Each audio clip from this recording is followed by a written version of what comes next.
और ग्राफ हम last class में पैराबोलिक ग्राफ के बारे में सीख रहे थे, जिसमें y is equal to x square हो गया, या फिर y is equal to minus में एक्स स्क्वायर हो गया, y square is equal to x हो गया, y square is equal to minus में एक्स हो गया। तो इस तरह के हमने ग्राफ देखे हैं, और मैंने बताया पैराबोलिक ग्राफ कैसे होता है, ऐसे यू शेप का होता है, और जिस वेरिएबल का स्क्वायर होता है, जिस वेरिएबल की पावर 1 होती है, उसकी एक्सिस के अलोंग हम क्या करते हैं, जो यू है उसका मुहाना ड्रॉ कर देते हैं, तो इससे हमें पैराबोलिक ग्राफ मिल जाता है। अब ग्राफ में लास्ट पोर्शन में कुछ और चीज़ें अपन सीखते हैं। ग्राफ में कुछ और इम्पोर्टेंट ग्राफ, जैसे एक फंक्शन होता है इनवर्स फंक्शन। इनवर्स फंक्शन क्या होता है, y जो होता है वो x का ठीक उल्टा अगर आए, मान लो y is equal to 1/x, इसका ग्राफ देखते हैं। इसको बोलते हैं इनवर्स फंक्शन। इनवर्स फंक्शन इसे कहते हैं।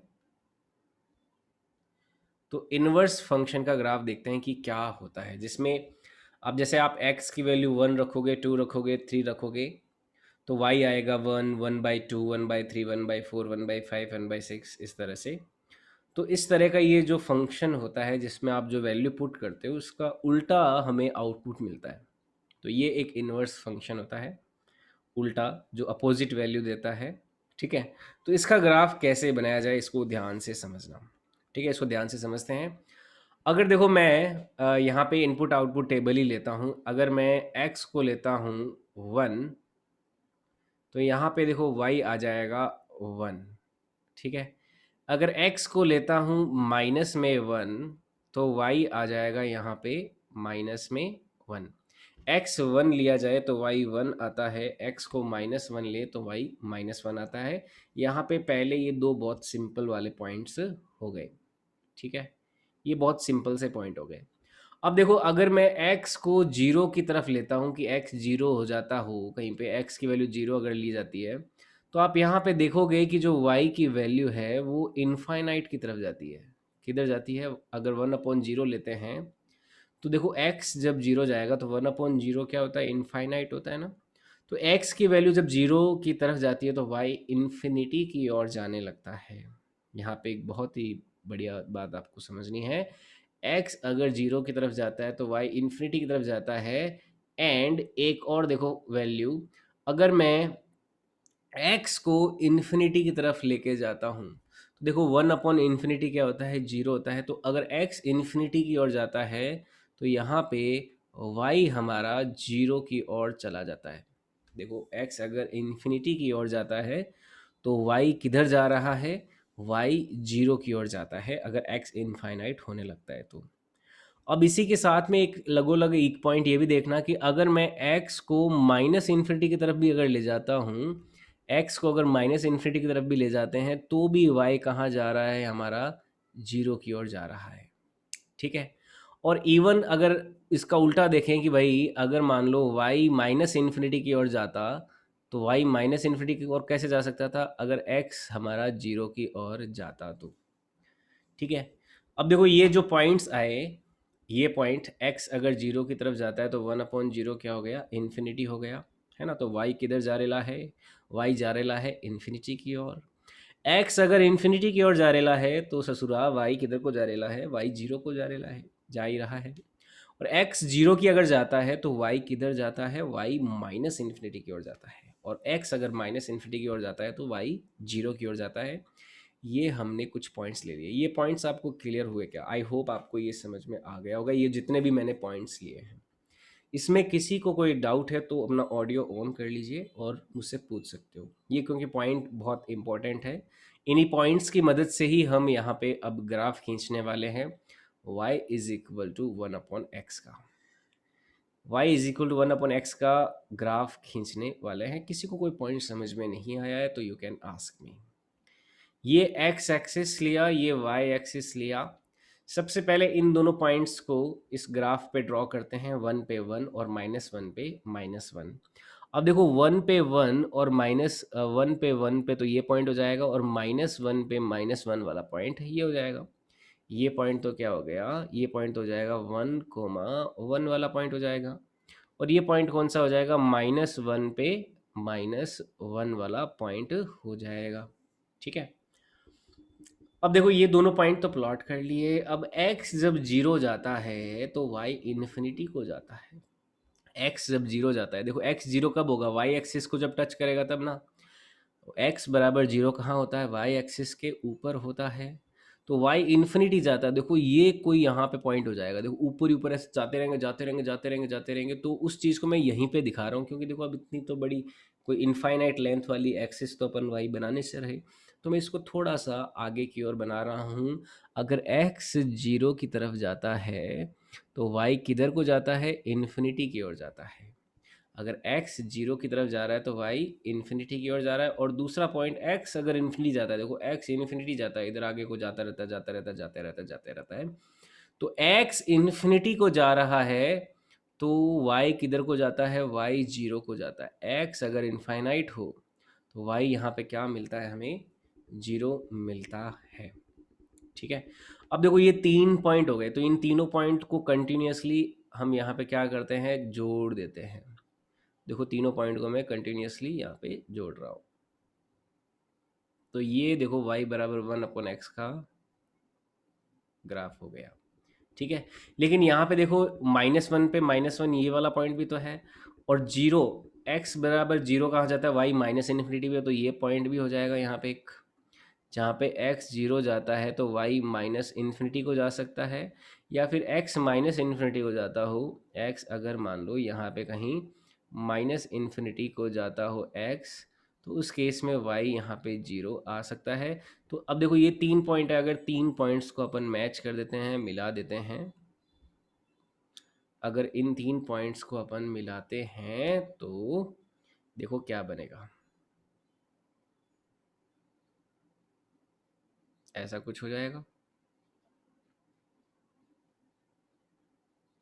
तो ये ग्राफ किसका हो गया, y is equal to 1/x का हो गया।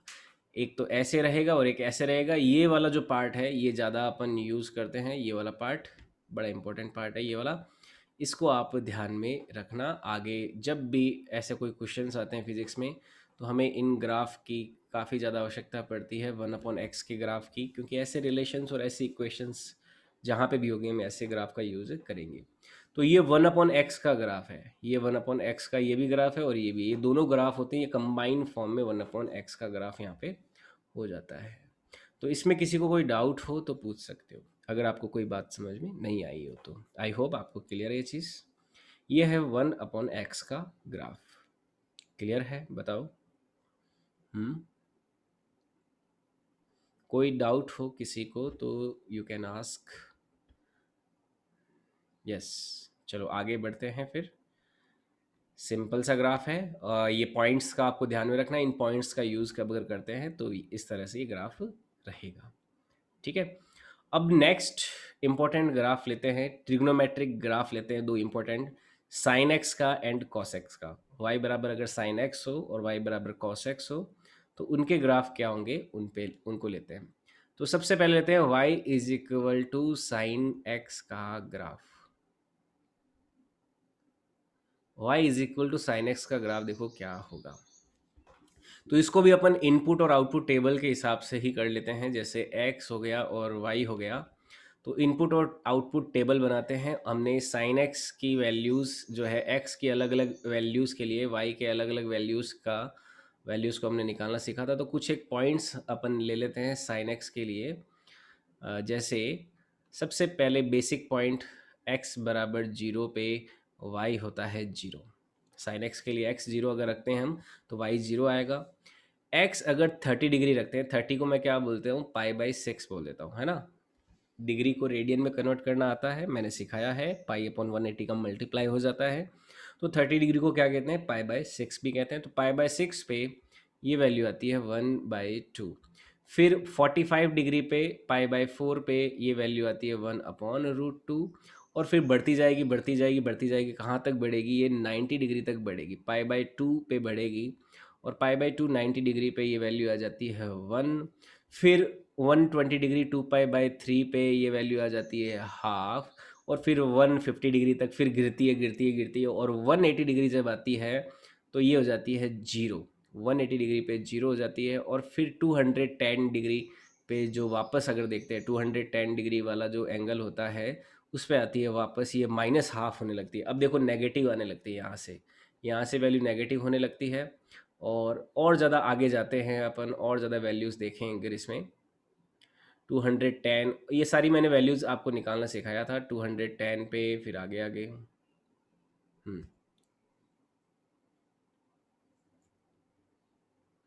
मैंने कहा था कि x या y की पावर 1 से ज़्यादा हो तभी पैराबोला कर्व बनता है। अब देखो यहाँ पे डायरेक्ट पावर होती ना, डायरेक्ट पावर, जैसे इस वाले में देखो क्या है, 1 से यहाँ पे देखो 1 का है ही नहीं, आपको इन्वर्स में डाउट है क्या आदित्य? ये जो क्वेश्चन है ना ये वाला y बराबर 1/x वाला, इसमें क्या है, y is equal to x की पावर -1 हो गया। तो ये -1 है ना, मैंने आपको बताया था कि y की पावर 1 हो और x की पावर 1 हो तो सीधी रेखा वाले ग्राफ बनते हैं, ऐसे स्ट्रेट वाले। इसके अलावा कोई भी अगर ग्राफ हो जिसमें पावर 1 1 ना हो, वहाँ पे कर्व आता है, कर्व। मैंने पैराबोला नहीं बोला, वहाँ पे कर्व बोला। पैराबोला तो वो हो गया यू वाला, जो यू वाले ग्राफ देखे थे वो पैराबोले थे, जिसमें एक पावर 1 थी और दूसरे की पावर 2 थी। तो उस केस में यू शेप के कर्व बनते हैं, जिसमें पावर एक का 1 था और दूसरे का 2 था। ये वाला जो ग्राफ है 1/x वाला ग्राफ, इसमें पावर क्या है, -1 है, ये 1 नहीं है, -1 है। तो ये स्ट्रेट लाइन तो होगा नहीं, ये ग्राफ कुछ ऐसा होगा, ये भी कर्व्ड शेप में होगा, लेकिन ये पैराबोलिक कर्व नहीं है, ये अलग तरह का कर्व है। ठीक है, ये इस तरह का कर्व है, इन्वर्स कर्व इसको बोलते हैं। आई बात समझ में? ठीक है। अब देखो साइन एक्स का ग्राफ बनाते हैं, साइन एक्स की तरफ चलते हैं वापस। तो 210 का हो गया, फिर आगे और जाते हैं तो जैसे 3π/2 पे जाते हैं, 3π/2 पे साइन 3π/2 की वैल्यू -1 हो जाती है। फिर 2π पे जाते हैं 360 पे, तो ये वापस जीरो हो जाता है। तो देखो आप, जीरो से 1 तक गया, 1 से वापस घटा, जीरो हुआ, फिर जीरो से -1 तक गया, फिर -1 से वापस बढ़ा, जीरो हो गया।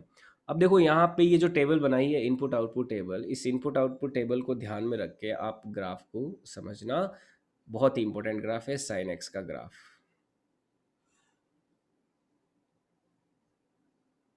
ऐसे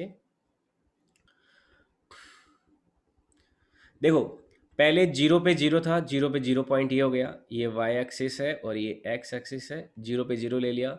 फिर π/6 पे 1/2, π/4 पे 1/√2। देखो जीरो से ग्राफ बढ़ रहा है, बढ़ रहा है, बढ़ रहा है, कहाँ तक बढ़ा, 1 तक बढ़ा। 1 से बढ़ने के बाद में 1/2 हुआ, फिर वापस जीरो गया, यानी कि 1/2, फिर जीरो घट रहा, फिर घटने के बाद फिर और नेगेटिव गया, नेगेटिव में -1 गया, -1 से वापस जीरो आया। तो देखो ये ग्राफ कुछ ऐसा बनेगा, पहले तो बढ़ा बढ़ा बढ़ा बढ़ा, 1 तक मैक्सिमम गया, फिर 180 डिग्री पे वापस जीरो हो गया, 180 डिग्री से फिर 3π/2 270 डिग्री पे नेगेटिव हो गया, -1 मैक्सिमम हुआ, और ये फिर 360 डिग्री पे यहाँ पे वापस जीरो हो गया। तो ये तो देखो पॉइंट हो गया जीरो वाला। ये पॉइंट जो है जहाँ पे साइन की वैल्यू 1 होती है, यहाँ पे y इज इक्वल टू 1 कब होगा, साइन की जब x की वैल्यू यहाँ पे क्या हो जाएगी, π/2 हो जाएगी, 90 डिग्री हो जाएगा जब x। और वापस गिरेगा यहाँ पे, वापस आ जाएगा पाई पे, साइन पाई की वैल्यू क्या होती है, वापस जीरो हो जाएगी। और यहाँ पे देखो ये -1 हो जाएगा इस पॉइंट पे, और ये पॉइंट जो होगा ये हो जाएगा -1, कौन से पॉइंट पे होएगा ये हो जाएगा -1। ये कब हो रहा है, ये 3π/2 पे हो रहा है, 3π/2 वाले पॉइंट पे क्या हो रहा है, -1 हो रहा है। फिर 3π/2 से वापस 2π वाले पॉइंट पे क्या हो रहा है, ये जीरो हो जा रहा है। तो देखो एक वेव जैसा बनता है, एक तरंग होती है ना, तरंग ऐसी बनती है, तो तरंग जैसा ग्राफ बनता है साइन का। और कॉस का भी ऐसा ही बनता है लगभग। कॉस के ग्राफ में थोड़ा सा चेंज आता है, लगभग सिमिलैरिटी ही रहती है कॉस के ग्राफ में भी। तो साइन का ग्राफ कैसे बनता है, तरंग जैसा बनता है, एक वेव जैसा एक स्ट्रक्चर बनता है, ऐसे वेव फॉर्म जैसा। और ये वेव आगे भी बढ़ता जाता है, ऐसे ऐसे ऐसे इस तरह से, जैसे क्योंकि 360 से आगे जाओगे तो 360, फिर 400, 450, 500, तो ऐसे ग्राफ जाता रहेगा जाता रहेगा। ये पूरा एक चक्कर के लिए, एक राउंड जो होता है ना, 0 से 360 वाला, वो एक राउंड होता है। तो फिर एक राउंड बढ़ते जाओ, बढ़ाते जाओ, बढ़ाते जाओ, तो बढ़ाते जाओ, तो ये राउंड्स बढ़ते जाएंगे, ऐसे बढ़ते जाएंगे, बढ़ते रहेंगे। तो आपका ग्राफ भी आगे बढ़ता जाएगा, बढ़ता जाएगा, बढ़ता जाएगा। तो ये ग्राफ होता है साइन एक्स का। पाई की वैल्यू कैसे पुट करी ग्राफ में, देखो पाई कितना होता है, 3.14 होता है ना, पाई कितना होता है, 3.14 होता है। तो ये तो जीरो हो गया, ये हो गया कुछ 3.14/6, ये हो गया 3.14/4, ये हो गया कोई 3.14/2, ये हो गया ट्वाइस ऑफ 3.14/3, ये हो गया 3.14।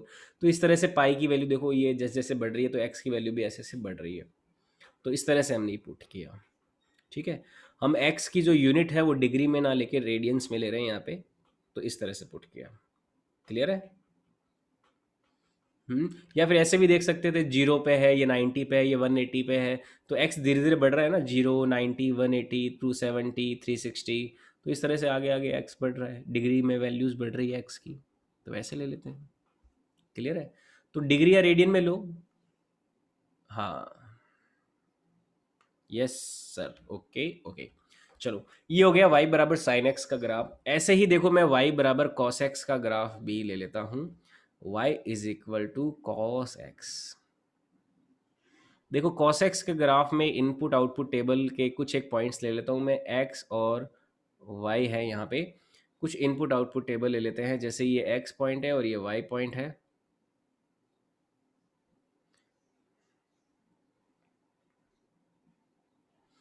जब x जीरो होगा तो y क्या होगा बताओ?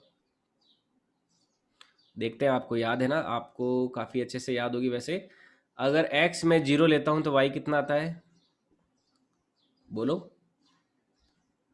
मेरे को वैल्यूज बताना आप। हाँ, x जीरो लिया तो y आया 1। ओके, अब x मैं लेता हूँ पाई/6 पे, पाई/6 पे y कितना आएगा? बताओ बताओ बताओ जल्दी। 2। √3/2 आएगा। मैं पाई/4 लेता हूँ तो वही 1/√2 आएगा, 1/√2 आएगा। फिर मैं पाई/3 लेता हूँ तो ये आएगा 1/2। और जब 90 डिग्री लेता हूँ तो cos 90 की वैल्यू कितनी होती है, फटाफट बताओ? जीरो होती है, बिल्कुल सही सर, जीरो होती है। और फिर मैं जाता हूँ, 0। जीरो हो गई, देखो जीरो हो गई, वन से शुरू हुआ, वन से जीरो आया पहले तो देखो। अब जीरो से नीचे जाएगा, नेगेटिव होता है, सेकंड क्वाड्रेंट में नेगेटिव होता है, तो देखो सेकंड क्वाड्रेंट की तरफ बढ़ेगा, तो मैं कोई एक सेकंड क्वाड्रेंट की वैल्यू लेता हूँ, 2π/3। 2π/3 की वैल्यू क्या होगी? माइनस में हाफ होगी, माइनस में √3/2 हो जाएगी, माइनस में √3/2 हो जाएगी। और अगर मैं 5π/6 यानी कि 150 डिग्री की वैल्यू लेता हूँ, ये हो जाएगी 5π/6 यानी कि ये होता है 150 डिग्री, तो इसकी वैल्यू हो जाएगी माइनस में हाफ।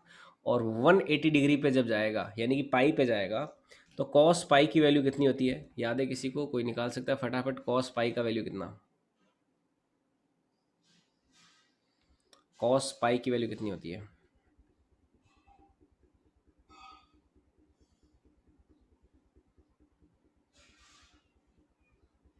कॉस पाई की वैल्यू कितनी होती है? कोई बता सकता है फटाफट, अगर निकाल सकते हो, क्योंकि मैंने बताया आपको 90 डिग्री से ज़्यादा। सर सर हाँ, 0 होती है। नहीं, कॉस पाई की वैल्यू जीरो नहीं होती है। और बताओ, कोई दूसरा ट्राई करो। हम्म हाँ, आदित्य ने सही आंसर दिया है, पाई की वैल्यू, कॉस पाई की वैल्यू होती है -1। आप क्या करोगे, कॉस 90 + 90 करोगे, तो ये क्या हो जाएगा, माइनस में साइन 90, और माइनस में साइन 90 की वैल्यू -1 होती है।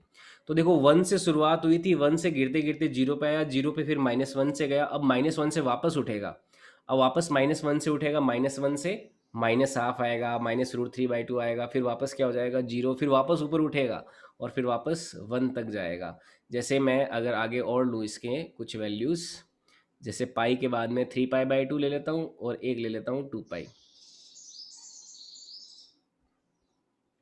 एक तो वैल्यू ले लिया 3π/2, 3π/2 पे कॉस 3π/2 है तो इस पे तो जीरो जाएगा, और वापस 2π पे आएगा तो ये वापस 1 दे देगा। तो देखो ये हमारा कॉस का वैल्यू चार्ट हो जाएगा। 1 से शुरुआत हुई थी, 1 से गिरते गिरते गिरते जीरो पहुंचा, जीरो से फिर -1 पहुंचा, -1 से फिर वापस 1 तक पहुंचा, कहाँ से कहाँ तक, जीरो से 360 के इंटरवल में। तो जीरो से 360 के इंटरवल में ये 1 से शुरुआत की थी इसने, और 1 से चलते चलते चलते यहाँ तक पहुँच गया। अब देखो कॉस का ग्राफ प्लॉट करते हैं, कॉस का ग्राफ ध्यान से समझना, कॉस का ग्राफ। ये वाई एक्सिस ले लिया हमने और ये एक्स एक्सिस ले लिया। ठीक है, तो कॉस का ग्राफ शुरुआत हो रही है, ये एक्स एक्सिस है, ये वाई एक्सिस है और जीरो पे वन है। तो जीरो पे देखो वन यहाँ से शुरुआत करने वाले हैं हम। जीरो पे वन यानी कि ये y is equal to one यहाँ पे हो गया, यहाँ से शुरुआत होने वाली है हमारे ग्राफ की। अब देखो जैसे ये ग्राफ यहाँ से शुरुआत होती है साइन एक्स की, तो ये थोड़ा सा ऊपर से शुरुआत होता है, ये भी वेव के जैसा ही होता है, एक तरंग के जैसा होता है, लेकिन ये ऐसे शुरुआत होता है। देखो वन से शुरुआत हुआ, जीरो पे गया, जीरो से फिर माइनस वन गया, माइनस वन से फिर वापस जीरो गया और जीरो से फिर वापस टू पाई तक आ गया, है ना। ये टू पाई से फिर आगे और बढ़ाते जाओ बढ़ाते जाओ बढ़ाते जाओ बढ़ाते जाओ बढ़ाते जाओ, ऐसे करते जाओ करते जाओ करते जाओ, है ना। तो इस तरह से चलता जाएगा ये ग्राफ। ये यहाँ से पॉइंट ये जीरो पे था, ये जीरो वाला पॉइंट हो गया, एक्स बराबर जीरो वाला पॉइंट। ये पॉइंट हो गया पाई बाई टू वाला point, pi by to cos pi by to की वैल्यू जीरो होती है। और माइनस वन कहाँ होता है, जब कॉस पाई की वैल्यू आती है तो ये पॉइंट हो जाता है माइनस वन वाला। ये है y is equal to minus one वाला पॉइंट। फिर वापस जीरो कब होता है, ये थ्री पाई बाई टू वाला पॉइंट हो गया। देखो जीरो पे वन था, फिर पाई बाई टू पे जीरो, फिर पाई पे माइनस वन से फिर थ्री पाई बाई टू पे वापस जीरो, फिर ये पॉइंट हो गया टू पाई वाला, टू पाई पे ये क्या हो गया, वन हो जाएगा। तो टू पाई पे ये क्या हो जाएगा, वन आ जाएगा ऐसे। ठीक है, और ये ऐसे चलता रहेगा, फिर आगे टू पाई से आगे और बढ़ गया और बढ़ गया, तो ऐसे ग्राफ चलता रहेगा। तो देखो साइन और कॉस के दोनों के ग्राफ क्या होते हैं, तरंग के जैसे होते हैं, वेव के जैसे होते हैं। बस डिफरेंस ये है कि साइन के ग्राफ में वेव ओरिजिन से शुरू होती है और कॉस के ग्राफ में वेव ओरिजिन से ऊपर y बराबर वन वाले पॉइंट से शुरू होती है। तो ये एक स्पेशल पॉइंट है, ये नोट कर लेना साइन और कॉस के ग्राफ में।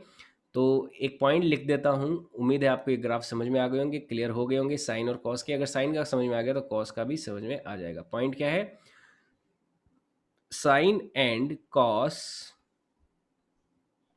both have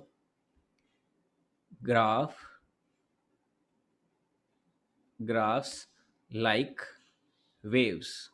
ये कैसे होते हैं, जो तरंगे होती है ना, आपने तरंग देखी होगी, रस्सी में एक तरंग झटका खाती, तरंग बनती है। तो तरंग कैसे ऐसे निकलती है ना रस्सी में, जैसे एक रस्सी में कोई झटका देते हैं तो झटके में एक तरंग बनती है, तो वो भी ऐसी ही बनती है। तो साइन और कॉस के ग्राफ भी कहते हैं कैसे होते हैं, have graph like waves, but in sine wave start from origin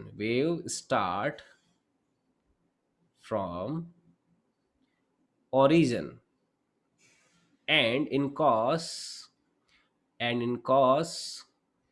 wave start from y is equal to one point. तो y is equal to one वाले पॉइंट से वेव स्टार्ट होती है। ठीक है, एक और बहुत ज़्यादा इम्पोर्टेंट ऑब्जर्वेशन है इस पूरे ग्राफ सिस्टम का, यहाँ पे साइन और कॉस के लिए।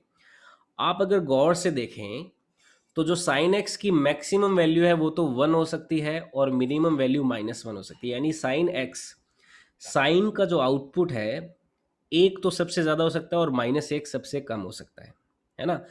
साइन एक्स की वैल्यू माइनस वन से प्लस वन के बीच में ही रहेगी। और इवन कॉस एक्स जो है, कॉस एक्स में भी देखो आप, मैक्सिमम प्लस वन है माइनस वन है।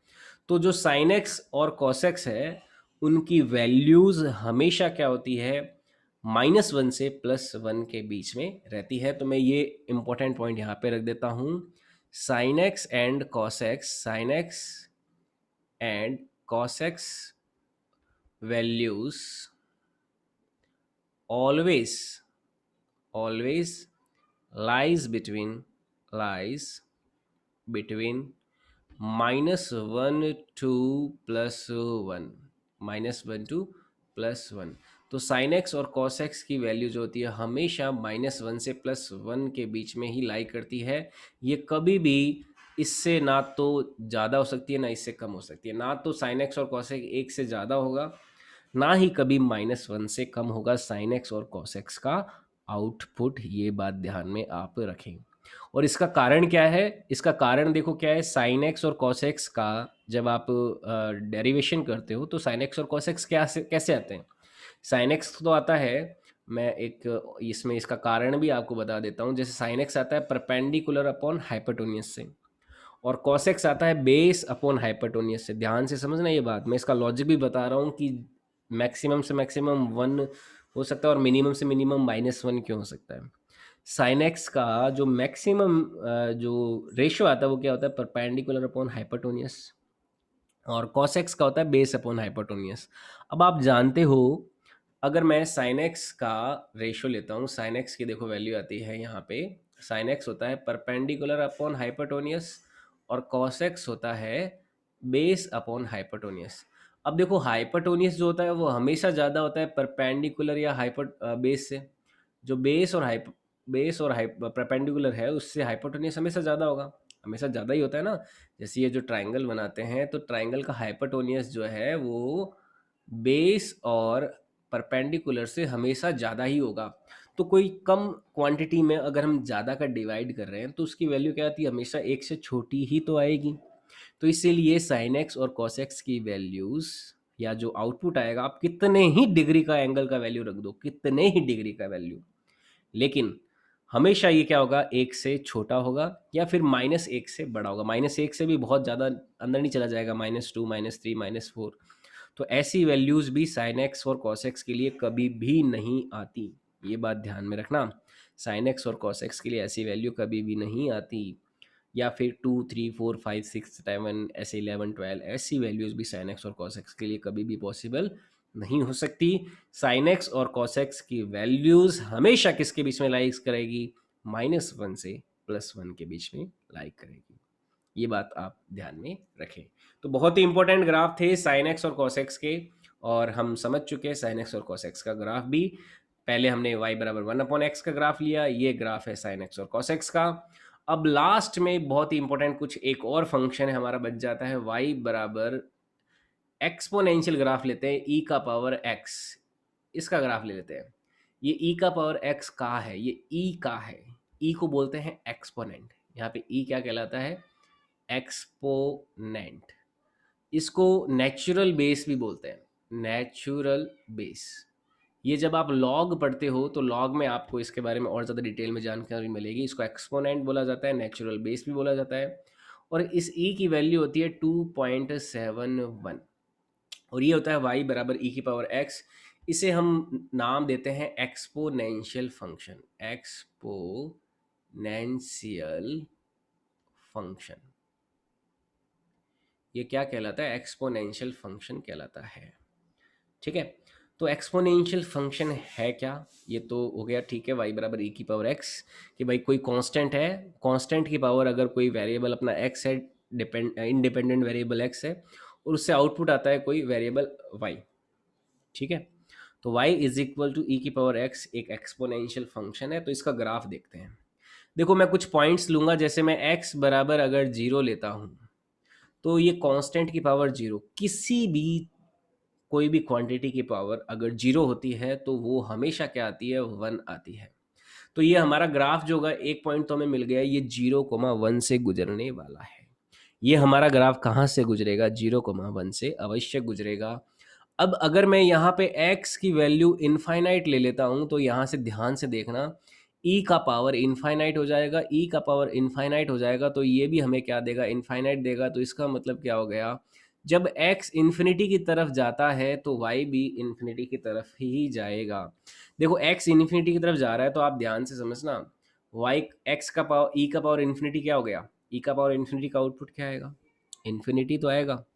भाई 2 का पावर इन्फिनिटी, 5 का पावर इन्फिनिटी, 10 का पावर इन्फिनिटी, तो इन्फिनिटी का पावर कुछ कांस्टेंट का पावर इन्फिनिटी है तो वो क्या देगा आपको, इन्फिनिटी देगा। तो जब x इन्फिनिटी की ओर जाता है तो y भी इन्फिनिटी की ओर जाता है। लेकिन यहाँ पे एक बहुत ही गजब की चीज़ देखना आप, आपके होश उड़ जाएंगे, आपको बहुत ही कुछ नया सीखने को मिलने वाला है। अगर x की वैल्यू माइनस इन्फिनिटी हो तो क्या होगा बबुआ, x की वैल्यू माइनस इन्फिनिटी हो तो इसको ऐसा लिख सकते हैं, e का पावर माइनस में इन्फिनिटी। e के पावर माइनस इन्फिनिटी को लिख सकते हैं 1/e का पावर इन्फिनिटी। सर ये कैसे किया आपने, देखो, अगर पावर ऊपर नेगेटिव में है तो उसको जब नीचे लेके आते हैं तो वो पॉजिटिव हो जाती है। बस उसी बेसिक फंडे का यूज़ किया है। ई का पावर इन माइनस में इन्फिनिटी ऊपर था, उसको नीचे ले आए तो ये क्या हो गया, प्लस का इन्फिनिटी हो गया। आई होप आपको ये बात समझ में आई होगी। अब देखो, ई का पावर इन्फिनिटी तो क्या होता है, इन्फिनिटी होता है, तो ये कौन सा केस हो गया, ये तो वन अपॉन इन्फिनिटी का केस हो गया। अच्छा सर, वन में इन्फिनिटी, किसी भी चीज़ में अगर इन्फिनिटी का डिवाइड करते हैं वो तो क्या देता है, जीरो दे देता है। तो x की वैल्यू अगर माइनस इन्फिनिटी की तरफ जाती है, इसका मतलब क्या हुआ, x अगर आप माइनस इन्फिनिटी की तरफ लेके जाते हो तो y किधर को जाएगा, y जीरो की ओर जाएगा। हमारे पास देखो पॉइंट, 3 पॉइंट आ गए। x जीरो होता है तो y 1 होता है, x अगर इनफाइनाइट होता है तो y इनफाइनाइट होता है, x माइनस इन्फिनाइट होता है तो y जीरो हो जाता है। अब देखो, इन तीनों पॉइंट को हम एक साथ लेते हुए ग्राफ पे खींचेंगे। ये देखो x एक्सिस और ये हो गई y एक्सिस, ये x एक्सिस है और ये y एक्सिस है। ठीक है। सबसे पहला पॉइंट 0,1, देखो x बराबर जब 0 तो y इज इक्वल टू 1, ये हो जाएगा 0,1 वाला पॉइंट। अब x इन्फिनिटी पे y इन्फिनिटी, x इन्फिनिटी पे y इन्फिनिटी, देखो कोई यहाँ पे कहीं पे हो जाएगा। जब x इन्फिनिटी पे लेंगे, x इन्फिनिटी, मैं अपना ये टीवी जो है, डिस्प्ले टीवी, ये इधर ले लेता हूँ थोड़ा सा ऊपर की ओर, ताकि आपको थोड़ा और अपन काम में ले सके। देखो x इन्फिनिटी इधर गया तो y भी इन्फिनिटी इधर गया, तो ये कोई देखो इधर कोई पॉइंट आ जाएगा ऐसे, क्योंकि देखो अब इधर तो कितना आगे जाएंगे, तो मैं x इन्फिनिटी है तो y भी इन्फिनिटी को यहाँ पे कोई ऐसे पॉइंट ले लूँगा। x माइनस इन्फिनिटी पे, माइनस इन्फिनिटी x इधर के इधर कहीं पे जाते हैं तो ये y जीरो हो जाता है, y जीरो यानी कि x एक्सिस पे आ जाएगा ये, तो ये क्या हो जाएगा, माइनस इन्फिनिटी पे ये जीरो हो जाएगा। अब देखो 3 पॉइंट हो गए, इन तीनों पॉइंट को मैं कनेक्ट कर रहा हूँ, और कनेक्ट करने के लिए मैं कुछ अलग कलर का यूज़ करता हूँ। तो यहाँ पे देखो इन तीनों पॉइंट्स को कनेक्ट किया,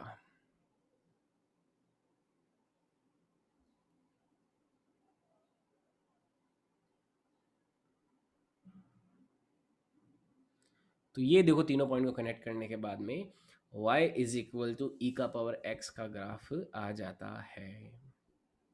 ये है y इज इक्वल टू ई का पावर x का ग्राफ। आई बात समझ में, माइनस इन्फिनिटी पे जीरो, इन्फिनिटी पे इन्फिनिटी और जीरो पे 1, ये हो गया ई का पावर x का ग्राफ। इसी के सिमिलर एक और ग्राफ होता है, लगभग सिमिलर ही होता है, y इज इक्वल टू ई का पावर माइनस एक्स का ग्राफ। देखो ये भी मैं आपको बता देता हूँ, y इज इक्वल टू ई का पावर माइनस एक्स का ग्राफ क्या होता है। इसमें अगर x को जीरो रखते हो तो y 1 आता है डेफिनेटली, पहला पॉइंट तो हमारा यही हो गया 0,1, यहाँ पे x की वैल्यू जीरो रखोगे तो y 1 आएगा। लेकिन यहाँ पे जब x को आप इन्फिनिटी लेते हो, x को इन्फिनिटी लेते हो तो ये हो जाएगा e का पावर माइनस इन्फिनिटी, और e का पावर माइनस इन्फिनिटी को अपन लिख सकते हैं 1 अपॉन ई का पावर इन्फिनिटी, और 1 अपॉन ई का पावर इन्फिनिटी हो जाएगा 1 अपॉन इन्फिनिटी, और वो हो जाएगा जीरो। यानी कि इसका मतलब क्या है कि अगर x को आप इनफाइनाइट लेते हो तो यहाँ से y की वैल्यू क्या आ जाती है, जीरो आ जाती है। तो ये दूसरा पॉइंट हमारा एनालिसिस से यहाँ पे आता है। अब देखो, अगर हम x की वैल्यू माइनस इन्फिनिटी लेते हैं, x की वैल्यू माइनस इन्फिनिटी लेते हैं तो e का पावर, देखो माइनस इन्फिनिटी लेंगे तो माइनस माइनस क्या हो जाएगा, प्लस हो जाएगा। प्लस हो जाएगा तो यहाँ पे ये हो जाएगा e का पावर इन्फिनिटी, इन्फिनिटी ही हो जाएगा। इसका मतलब क्या हुआ, अगर x की वैल्यू माइनस इन्फिनिटी लेते हो तो यहाँ पर y की वैल्यू इन्फिनिटी आती है। तो हमारे देखो 3 पॉइंट क्या आ गए, एक तो पॉइंट हो गया 0,1, एक पॉइंट हो जाएगा इन्फिनिटी पे जीरो, और तीसरा पॉइंट हो जाएगा माइनस इन्फिनिटी पे इन्फिनिटी, माइनस इन्फिनिटी पे इन्फिनिटी। ये 3 पॉइंट आ गए, इन तीनों पॉइंट का यूज़ करते हुए देखो ग्राफ खींचते हैं ई की पावर माइनस एक्स का। ये हो गई कोई वर्टिकल एक्सिस और ये हो गई कोई हॉरिजॉन्टल एक्सिस। हमें ग्राफ खींचना है ई की पावर माइनस एक्स का। तो देखो एक पॉइंट तो 0,1 तो यहीं पर एग्जिस्ट कर रहा है, ये तो हो गया 0,1, बिल्कुल हो गया साहब। x जब इन्फिनिटी हो तो y जीरो हो, x जब इन्फिनिटी हो तो y जीरो हो, तो x इन्फिनिटी हो तो y जीरो हो, यानी कि यहाँ पे कहीं पे पॉइंट टच कर रहा होगा। x जब इनफाइनाइट हो तो y जीरो हो, तो यहाँ पे कहीं पे एक्सिस पे पॉइंट टच कर रहा होगा। x जब माइनस इन्फिनिटी हो, इधर को जाएगा, इधर माइनस इन्फिनिटी है तो y इन्फिनिटी है, यानी कि ये पॉइंट कोई इधर को आने वाला है, इधर को कहीं पे आएगा।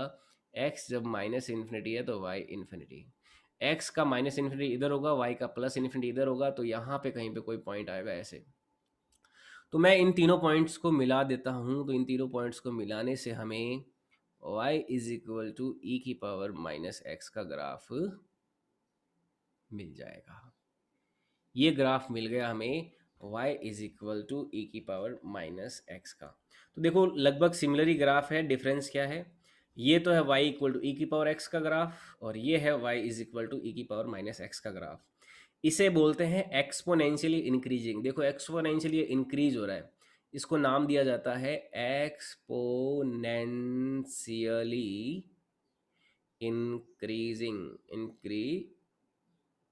इसको नाम देते हैं एक्सपोनेंशियली इंक्रीजिंग, और इसको नाम देते हैं क्योंकि देखो ये एक्सपोनेंशियली डिक्रीज हो रहा है, यहाँ पे y की वैल्यू लगातार क्या हो रही है, कम हो रही है, और यहाँ पे y की वैल्यू लगातार बढ़ रही है, तो इसे बोलते हैं एक्सपोनेंशियली इंक्रीजिंग, और इसको बोलते हैं एक्सपोनेंशियली डिक्रीजिंग। एक्सपोनेंशियली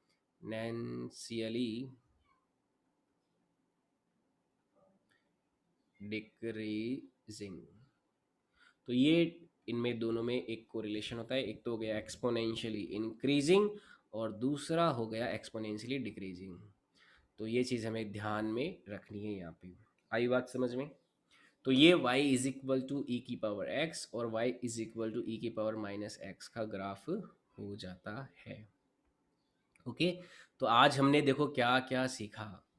सबसे पहले मैंने y is equal to one upon x का ग्राफ लिया, फिर मैंने y is equal to sine x और कॉस एक्स का ग्राफ लिया।